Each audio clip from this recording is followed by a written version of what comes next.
જય હિન્દ, જય ભારત મિત્રો. સ્વાગત છે તમારું નવા વિડીયોની અંદર. આ વિડીયો છે એ સૌરાષ્ટ્રના ખેડૂતો માટે ખૂબ જ મહત્વપૂર્ણ છે, કારણ કે હમણાં જે આપણા બજેટ રજૂ થયું એની અંદર ખેડૂતો માટે એક ઐતિહાસિક નિર્ણય કરવામાં આવ્યો છે. આ ઐતિહાસિક નિર્ણય એ છે કે જમીન માત્ર 3 મહિનાની અંદર મૂળ ખાતેદારને પરત મળશે. હવે ઘણા બધા કિસ્સાની અંદર ખેડૂત છે એ ખાતેદારમાંથી નીકળી ગયો હોય છે અને બીજા લોકો ખાતેદારની અંદર આવી ગયા હોય છે. આવામાં ઐતિહાસિક નિર્ણય લેવામાં આવ્યો છે અને જમીન 3 જ મહિનાની અંદર મૂળ ખાતેદારને પરત કરવામાં આવશે. તો બજેટની અંદર શું જાહેરાત કરવામાં આવી, આનાથી ખેડૂતોને શું ફાયદો થશે અને આખી યોજના શું છે એની આપણા વિડીયોની અંદર સંપૂર્ણ ચર્ચા કરવાના છીએ. એ પહેલાં જો તમે ચેનલની અંદર નવા છો તો ચેનલને સબસ્ક્રાઇબ જરૂરથી કરી દેજો. મિત્રો, વાત કરીએ તો ગુજરાત વિધાનસભામાં સૌરાષ્ટ્ર ઘરખેડ ગણાતો વહીવટ પટાવત અને ખેતીની જમીન વટ હુકમ 1949ની અંદર સુધારો કરતું મહત્વનું વિધેયક બહુમતીથી પસાર કરવામાં આવ્યું છે. આ સુધારા બાદ હવે સૌરાષ્ટ્ર પંથકની અંદર જમીન વ્યવહારમાં મોટી પારદર્શકતા આવશે અને વર્ષોથી ચાલતી કાયદાકીય ગૂંચવણોનો અંત આવશે. મિત્રો, વાત કરીએ તો કાયદાકીય સ્પષ્ટતા અને કાયદેસર તબદીલી ઉપર રોક મહેસૂલ રાજ્યમંત્રી આ વિધેયકની વિગતો આપતા જણાવ્યું હતું કે જમીન વ્યવહારની અંદર કાયદાકીય સ્પષ્ટતા લાવવા માટે આ સુધારો જે છે એ ખૂબ જ અનિવાર્ય હતો. અત્યાર સુધી મિત્રો વાત કરીએ તો અનેક કિસ્સાની અંદર જમીનોની ગેરકાયદેસર તબદીલી થતી હતી, જેના પર હવે સરકારે એક અંકુશ લગાવી દીધો છે. રાજ્ય વિધાનસભા બજેટ સત્રની અંદર મહેસૂલ રાજ્યમંત્રી દ્વારા સૌરાષ્ટ્ર ઘડખેત ગણાતું વહીવટ પટાવત અને ખેતીની જમીન વટ હુકમ 1949ની કલમ 75 અને 75A સુધારા ધરાવતું વિધેયક વિધાનસભાના ગૃહની અંદર રજૂ કરવામાં આવ્યું હતું.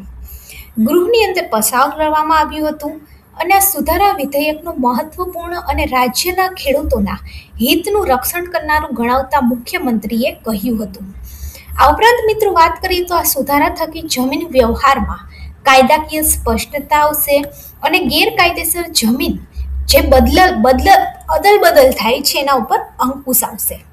વડાપ્રધાન શ્રી નરેન્દ્રભાઈ મોદીના માર્ગદર્શનની અંદર મુખ્યમંત્રી શ્રી ભૂપેન્દ્રભાઈ પટેલના નેતૃત્વ હેઠળ રાજ્ય સરકારે હંમેશા ખેડૂતલક્ષી એ જ સર્વોપરીના મંત્ર સાથે ખેડૂતોના અધિકારોને રક્ષણ અને તેમના સર્વાંગી ઉત્કર્ષ માટે અનેક ક્રાંતિકારી નિર્ણયો લીધા છે.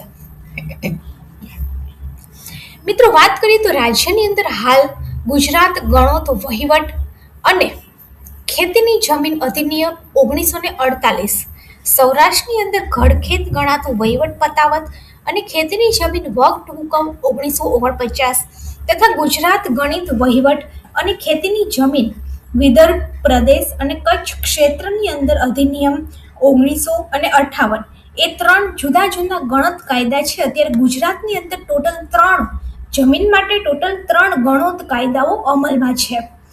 સૌરાષ્ટ્રની અંદર ઘડખેત ગણોત વહીવટ પટાવત અને ખેતીની જમીન વટ હુકમ 1949 કલમ 75 હેઠળ શું છે તો કે જો કોઈ વ્યક્તિ કોઈ જમીનનો અનઅધિકૃત રીતે ભોગવટો અથવા તો ખોટી રીતે કબજો ધરાવતી હોય તો જિલ્લા કલેક્ટર દ્વારા સંક્ષિપ્ત કાર્યવાહી કરી અને જમીન ખાલી કરવાની પણ જોગવાઈ કરવામાં આવી છે.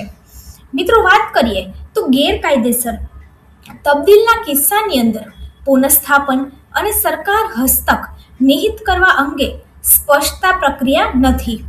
વધુની અંદર મિત્રો વાત કરીએ તો ગુજરાતની અંદર ગણોત એક્ટ 28/2015 તારીખ 5/12/2015 થી ઊભો કરવામાં આવ્યો છે અને આની અંદર તેવી વ્યક્તિ અથવા તો કોઈ સંસ્થાની તરફેણની અંદર ખેતીની જમીનની તબદીલી થઈ હોય તો તેવી વ્યક્તિ અથવા તો સંસ્થા ઉપર આવી જમીનની પ્રવર્તમાન જંત્રી કિંમતની રકમથી 3 ગણી રકમની ભરપાઈ કરી અને કોઈ સમય મર્યાદા આની અંદર નથી.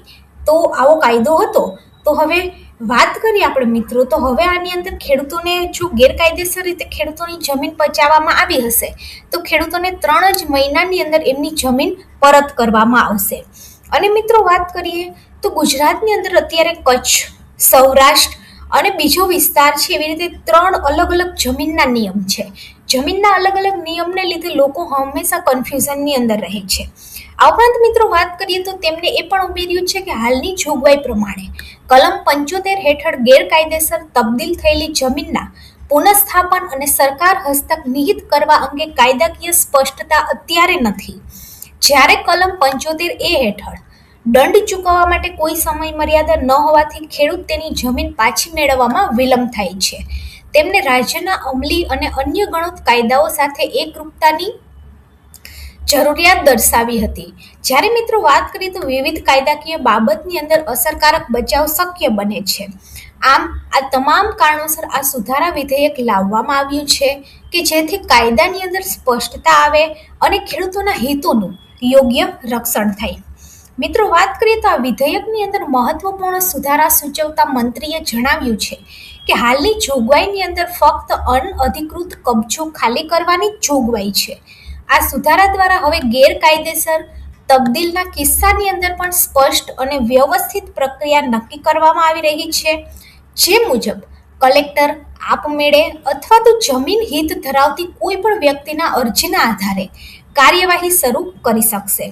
જો તબદીલી ગેરકાયદેસર જણાય તો કલેક્ટર 3 મહિનાની મુદતની અંદર જમીન વેચનારને જમીન પરત કરવા જણાવશે અને ખરીદનારે તે જમીન પરત પણ કરવાની રહેશે.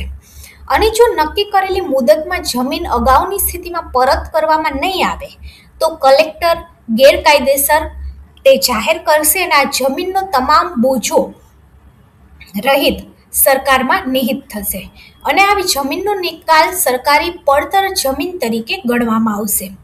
આ જ પ્રકારે જે કલમ 75A છે એની અંદર સૂચિત સુધારા ધરાવતા મંત્રીએ કહ્યું છે કે સુધારા દ્વારા દંડના કિસ્સામાં બિન ખેડૂત વ્યક્તિ અથવા તો સંસ્થાએ જમીનના પ્રવર્તમાન જંત્રીની જે કિંમત છે એની 3 ગણી રકમ 1 મહિનાની મુદતની અંદર ભરપાઈ કરવાની રહેશે અને સદર જમીન વેચાણ આપનાર ખેડૂત ખાતેદારને અગાઉથી સ્થિતિમાં પરત કરવાની રહેશે.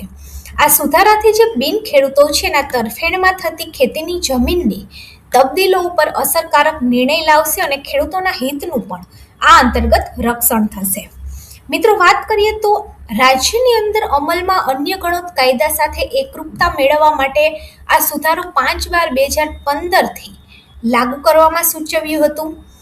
આ સિવાય બિન ખેડૂતોએ 1 મહિનામાં દંડ ચૂકવવાનો રહેશે અને જમીન પણ પરત કરવાની રહેશે. આથી ખેડૂતોને ઝડપથી ન્યાય મળશે અને મૂળ ખાતેદારના હકનું પણ રક્ષણ થશે. આ ઉપરાંત સ્પષ્ટ સમય મર્યાદા અને સ્પષ્ટ પરિણામ લોકો ગેરકાયદેસર રીતે જમીન ખરીદતા પહેલા અટકશે. આવા વ્યવહારો ઉપર અંકુશ મેળવી શકાશે તેમ પણ તેમણે ઉમેર્યું હતું. મિત્રો વાત કરીએ તો વધુમાં મહેસૂલ રાજ્યમંત્રીએ કહ્યું છે કે રાજ્યની અંદર તમામ વિસ્તારમાં એક જ રીતે કાયદો લાગુ થવાથી વહીવટી સુગમતા આવશે અને કાયદાકીય જે વિવાદ છે એમાં પણ ઘટાડો થશે. ગેરકાયદેસર હસ્તાંતરિત થયેલી જમીનનું નિયત સમયની અંદર પુનઃસ્થાપન ન થાય તો સરકારને નિહિત થતી આ જમીનનો ઉપયોગ શાળા, હોસ્પિટલ, રસ્તા વગેરે જાહેર હિતના કાર્ય માટે કરી શકાશે. આમ આ સુધારા વિધેયક સૌરાષ્ટ્રના ખેડૂતોના હિત, વહીવટી એકરૂપતા અને કાયદાકીય સ્પષ્ટતા માટે ખૂબ જ જરૂરી છે. જમીન ખેડૂત માટે માત્ર સંપત્તિ નથી પરંતુ તેમની આજીવિકાનો આધાર પણ છે અને આ સુધારાથી જમીનના ગેરકાયદેસર વેચાણ પર પણ અંકુશ લાવી શકાશે. વધુમાં મિત્રો વાત કરીએ તો આ સુધારા રાજ્યની અંદર અમલમાં રહેશે અને જ્યાં અન્ય ગણિત કાયદાઓ લાગુ છે એની સાથે પણ સુસંગતતા લાવશે, જેથી કાયદાનો એક સમાન અમલ પણ શક્ય બનશે અને વહીવટી કાર્યક્ષમતા વધશે. આ વિધેયકથી ખેડૂતોના હક સુરક્ષિત થશે અને જમીન વ્યવહારની અંદર સ્પષ્ટતા આવશે. આમ સૌરાષ્ટ્ર ઘડખેત, ગણોત, વહીવટ, પતાવટ અને ખેતીની જમીન વટહુકમ 1949ની જે કલમ 75 છે એ અને 75A ની અંદર સુધારા સૂચવતું વિધેયક વિધાનસભાના ગૃહની અંદર પસાર થયું છે, જેને બહુમતી પણ મળી છે અને જો એ બિલ ઇમ્પ્લિમેન્ટ થઈ જશે એટલે કે અમલમાં આવી જશે તો ખેડૂતો માટે ખૂબ જ ફાયદો થશે. જો વિડીયો સારો લાગે તો વિડીયોને લાઈક કરી દેજો, આપણી ચેનલ ગવર્મેન્ટ સાથીને સબસ્ક્રાઈબ કરી દેજો અને આવી જ અવનવી ખેડૂતલક્ષી, સામાન્ય માણસ લગતી, આવાસને લગતી માહિતી જાણવા માટે આપણી ચેનલની સાથે જોડાયેલા રહેજો.